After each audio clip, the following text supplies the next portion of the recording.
21শে জুলাই এই মঞ্চ থেকে শহীদের পরিবার তারা উপস্থিত থাকেন। শহীদদের উদ্দেশ্যে এই সমাবেশ, তাদেরকে শ্রদ্ধা, শহীদদের তর্পণ, এবং ধারাবাহিকভাবে বেশ কয়েক বছর ধরে 21শে জুলাইয়ের মঞ্চ কোথাও একটা দাঁড়িয়ে তৃণমূলের তরফ থেকে পরবর্তী বছরের বা আগামী দিনগুলোর রূপরেখা, আর যদি নির্বাচনের আগে হয় তাহলে নির্বাচনী রূপরেখা এক প্রকার অ্যানাউন্সড হয়ে যায়। অন্তত দূর দূরান্ত থেকে বিভিন্ন জেলার বিভিন্ন প্রান্ত থেকে কর্মী সমর্থকরা আসছেন শুধুমাত্র মমতা বন্দ্যোপাধ্যায় কি বার্তা দেবেন, কি বার্তা নিয়ে তারা তাদের স্তরে গিয়ে লড়াই শুরু করবে তা শুনে নিতে। এবং এখান থেকেই এই 21শে জুলাইয়ের মঞ্চ এবং 26এর নির্বাচনের ইস্যু কোথাও একটা মিলেমিশে গিয়েছে। আমি মণিকাঞ্চনদার কাছে আসবার চেষ্টা করবো। এই যে SIR এর কথা বলা হচ্ছে, বিহারে ইতিমধ্যেই নাকি 41 লাখ ভোটার যাদের নাম প্রায় বাদের খাতায় চলে যাচ্ছে, কোনো না কোনো কারণ বশত সেই কারণ রয়েছে। এবং এখান থেকেই একটা বিষয়ে অভিষেক বন্দ্যোপাধ্যায় থেকে শুরু করে মমতা বন্দ্যোপাধ্যায় তারা বলছেন যে এই SIR কে সামনে রেখে পিছন দরজা দিয়ে NRC কে ঢোকানোর চেষ্টা চলছে। দেখুন, প্রথম বিষয়ে অনির্বাণ অনেক কথা বলল, কোথায় কোথায় চলে গেল জানি না অনির্বাণ কোথা থেকে সব তথ্য পেয়েছে। এখন যদি এখানে বসেও গুগল ঘাটা হয়, অনির্বাণ যা বললো তার থেকে অধিক সংখ্যায় রোহিঙ্গার সংখ্যা আছে, সুতরাং তথ্যটা একদমই ভুল। নাম্বার 1। নাম্বার 2, বলছে বাঙালিদের নাকি মানে ইস্যু তো আর নেই, যে যা কথা বলেছিল সেগুলো তো করার অবস্থায় নেই, তো সুতরাং নন ইস্যুকে ইস্যু বানাতে হবে। বাঙালিদের আজকে মহারাষ্ট্রে সব থেকে বেশি বাঙালি লেবার রয়েছে। এর আগের দিনও বলেছি আমি, মহারাষ্ট্র, তামিলনাড়ু সব জায়গাতে হয়েছে। কত পার্সেন্ট বাঙালিকে তাড়িয়ে দেওয়া হচ্ছে? কত পার্সেন্ট? আমি বলছি না যে একজনকেও তাড়ানোটা অন্যায়, যদি অন্যায়ভাবে তাড়ানো থাকে সেটাকে অন্যায় বলছি আমি, কিন্তু তার পার্সেন্টেজটা কোথায়? লাখো লাখো বাঙালি স্বর্ণকার মহারাষ্ট্রে কাজ করছে, সুরাটে কাজ করছে, তামিলনাড়ুতে কাজ করছে। তো সুতরাং বাঙালি বিতরণ করা হচ্ছে, এটা একটা বিজেপির বিরুদ্ধে অপবাদ দেওয়া, যাতে বাঙালি অস্মিতাকে কাজে লাগিয়ে 26এর বৈতরণী পার হওয়া যায়। নাম্বার 3 পয়েন্ট, যে বিজেপি শাসিত রাজ্য থেকে বাঙালিদের তাড়া হচ্ছে। কেরল থেকে 26 জনকে তাড়ানো হয়েছে, এই রিসেন্ট ধরে একদম ঘাট ধাক্কা দিয়ে বের করা হয়েছে, তাদের কাছে ভুয়ো আধার কার্ড ছিল। তামিলনাড়ু থেকে তাড়ানো হয়েছে। আপনার পাঞ্জাবে সেদিনও আমি বললাম যে 6 জনকে বাঙালিকে জেলে পুরে রেখেছে, আধার কার্ড, ভোটার কার্ড, এখানে তো বারবার তথ্য এসেছে। কিন্তু যেটা ইস্যু, আমি রাজনীতি জানি, বিরোধীদের তো বলার কিছু নেই, এটা বলে দিয়ে চুপচাপ, তথ্যের কোনো ধার ধারে না। এই যে SIR করা হচ্ছে, এটা কি প্রথম প্রশ্ন? এটা প্রথম নয়, প্রতি বছর করা হয়। আপনারা এখনও গুগল ঘাটলে দেখতে পারবেন যে প্রতি বছর ধরে ধরে কতজন সংখ্যায় ডিলিশন হয়, কতজন অ্যাডিশন হয়, নেট অ্যাডিশন কত, নেট ডিলিশন কত, সেইগুলো কিন্তু প্রত্যেকের কাছে পাবেন, আমার কথাই বিশ্বাস করতে হবে না। এবং খুব ইন্টারেস্টিং 2-3টে তথ্য আপনাদের সাথে আমি শেয়ার করছি। যেমন ধরুন 2011 নির্বাচন, 2011 নির্বাচন যদিও মমতা ব্যানার্জি জিতেছেন, 34 বছরের লেফট ফ্রন্ট ধরাশায়ী হয়েছে, কিন্তু সেই লড়াই ছিল মূলত সোনিয়া গান্ধীর সাথে প্রকাশ করার।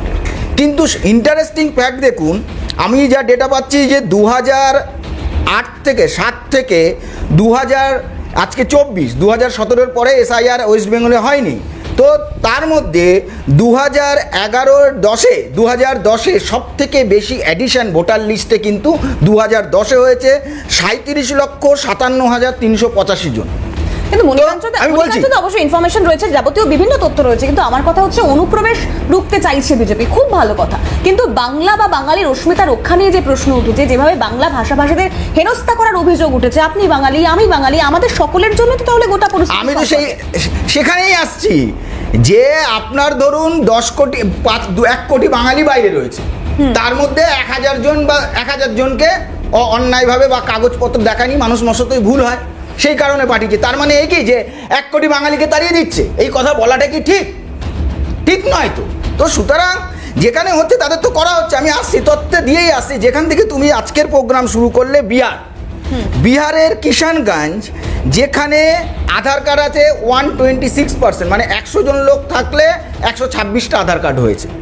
কাটিহার 123% আধার কার্ড, আরেরিয়া 123% আধার কার্ড, পূর্ণিয়া 121% আধার কার্ড আছে। অর্থাৎ 100 জন থাকলে তার থেকে বেশি লোকের আধার কার্ড ওখানে ইস্যু হয়েছে। একটা দিক। আর একটা দিক, এই সব এরিয়া, বর্ডার এরিয়া, মানে ওয়েস্ট বেঙ্গল আর বিহারের বর্ডার এরিয়া, এই বর্ডার এরিয়াতে যেসব জেলার আমি নাম বললাম সেখানে কিন্তু মুসলিম জনসংখ্যা কিষানগঞ্জে 68%, কাটিহারে 44%, আরারিয়ায় 43%, পূর্ণিয়ায় 38%। অর্থাৎ অনুপ্রবেশ হয়েছে। এটা ওখানকার কংগ্রেস এমপিও বলেছে, জামতারার কংগ্রেস এমএলএ ইরফান আনসারি বলেছে যে অনুপ্রবেশ বন্ধ করা উচিত, তথ্য দিয়ে বলছি।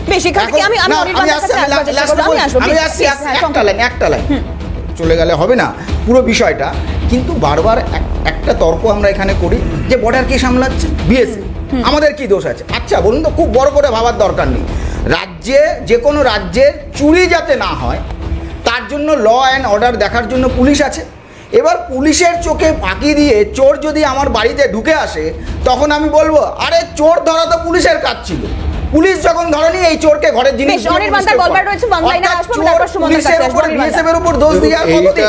এইটা মনিদা কিছুতেই অস্বীকার করতে পারলেন না যে বাঙালিদের নিপীড়িত হতে হচ্ছে। 1, 2, কিছু বছর আগে শান্তনু ঠাকুর মহাশয়ের নেতৃত্বে 85 টাকা থেকে শুরু করে 100, 500, 1000 কোনো লিমিট নেই মতুয়া কার্ড বিক্রি করা হয়েছিল। বিক্রি, মাইন্ডেড, বিলি নয়। সেই মতুয়া কার্ড থাকা সত্ত্বেও হিন্দু বাঙালি যারা মতুয়া বাঙালি তাদেরকে পর্যন্ত এদের পুলিশ মহারাষ্ট্রে কোনো রকম আইনের প্রভিশন না মেনে এইভাবেই কোনো ডিটেনশন ক্যাম্প নাম তারা হয়তো বলছে, কিন্তু কোথায় ঢুকিয়ে রাখছে কেউ জানে না। তাদের পরিবারের লোক ভিডিও করে বলছে যে আমরা মতুয়া পরিবারের, আমরা বিজেপিকে ভোট দিয়েছি, তা সত্ত্বেও আমাদের ছেলেদের কোথায় আটকে রেখেছে আমরা জানি না। তারা হাত জোর করে কাঁদছে। আমি সুমনদার কাছে একবার আসবার চেষ্টা করি। সুমনদা, 21শে জুলাইয়ের মঞ্চ এবং 21শে জুলাইয়ের প্রেক্ষাপট কি ছিল আর কি হয়েছে তা নিয়ে আমার কোনো প্রশ্ন নেই, আপনারও হয়তো অনেক কিছু বলবার থাকতেই পারে, কিন্তু আমার বিষয় হচ্ছে যে এই যে এসআইআর বলুন বা বাঙালির অস্মিতা রক্ষা করবার লড়াই, এই লড়াইয়ে তো কংগ্রেসও এক প্রকার সহমত যেভাবে বাংলা বাঙালিদের হেনস্থা করা হচ্ছে, কিন্তু আমার প্রশ্ন হচ্ছে সহমত তো সবাই হচ্ছে, কিন্তু এই লাভের গুড়টা কার ঘর অব্দি উঠবে? লাভের গুড়টা ভারতীয় জনতা পার্টি এবং তৃণমূল কংগ্রেস ইকুয়ালি না হলেও কাছাকাছি ভাগ করে নেওয়ার চেষ্টা করছে। আমি একটা কথা বলি, বাঙালিরা নিপীড়িত হচ্ছে, তার জন্যে পশ্চিমবঙ্গ প্রদেশ কংগ্রেসের সভাপতি শুভঙ্কর সরকারের নেতৃত্বে আমরা বিভিন্ন সময় প্রতিবাদ এবং প্রতিরোধ গড়ে তুলছি, আগামী দিনেও তুলব। বাঙালিদের ওপরে নিপীড়ন কোনোভাবে সহ্য করা হবে না। এবং আমাদের আরও একটা ডাইমেনশন আছে এর মধ্যে, আমরা শুধু বাঙালি মানে পশ্চিমবঙ্গের বাংলা ভাষাভাষীদের কথা বলি না, আমরা বাঙালি মানে সমগ্র বঙ্গবাসীর কথা বলি। কারণ বহু পরিযায়ী শ্রমিক এখান থেকে আছে। এই যে খুব গলা উঁচু করে মণিকাঞ্চন বলছিল গুজরাটে স্বর্ণকাররা আছে, মহারাষ্ট্রে স্বর্ণকাররা আছে, এবং শুধু তাই না, আরও বিভিন্ন ধরনের মানুষ অন্যান্য রাজ্যে কাজ করতে যায়, যারা হয়তো হিন্দিভাষী, তারা হয়তো বিহার বা ইউপিতে যদি তাদের অরিজিন থাকে সেখানে কোনো দিন যায়নি, বাংলাতে জন্ম, বাংলাতে বড় হওয়া। তো সামগ্রিকভাবে প্রদেশ কংগ্রেস বা জাতীয় কংগ্রেস মনে করে যে বঙ্গবাসীদের ওপরে যদি কোথাও নিপীড়ন হয়, অত্যাচার হয়, আমরা তার প্রতিবাদ করব, আমরা প্রতিরোধ গড়ে তুলব। কিন্তু এর আরেকটা দিকও আছে। কেন ভারতীয় জনতা পার্টি এই বাংলা ভাষাভাষীদের টার্গেট করেছে? বাংলা ভাষাভাষীদের টার্গেট করলে খুব সহজে, তারা যেহেতু বাংলায় কথা বলে, তাদের বাংলাদেশি সাজানো যাবে। আর বাংলাদেশিদের সঙ্গে মুসলমান বা ইসলাম ধর্মকে খুব সহজে কানেক্ট করা যাবে, একটা মেরুকরণ তৈরি করা যাবে।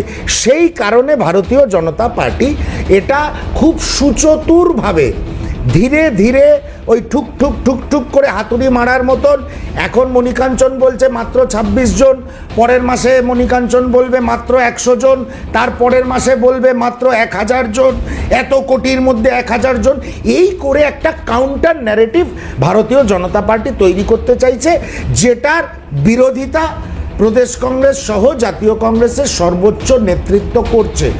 আলটিমেটলি এই মেরুকরণ করে 2026-এ যেহেতু পশ্চিমবঙ্গে বিধানসভা নির্বাচন আছে, যে নির্বাচনে আদৌ ভারতীয় জনতা পার্টি কিছুই করতে পারবে না, সেই মেরুকরণটাকে আগামী 2026-এর নির্বাচনে খুব ভালোভাবে একটা অস্ত্র হিসাবে ব্যবহার করার চেষ্টা করছে, এবং সেটাকে আবার ব্যাকআপ দিচ্ছে তাদেরই দোসর এই পশ্চিমবঙ্গের শাসক দল তৃণমূল কংগ্রেস।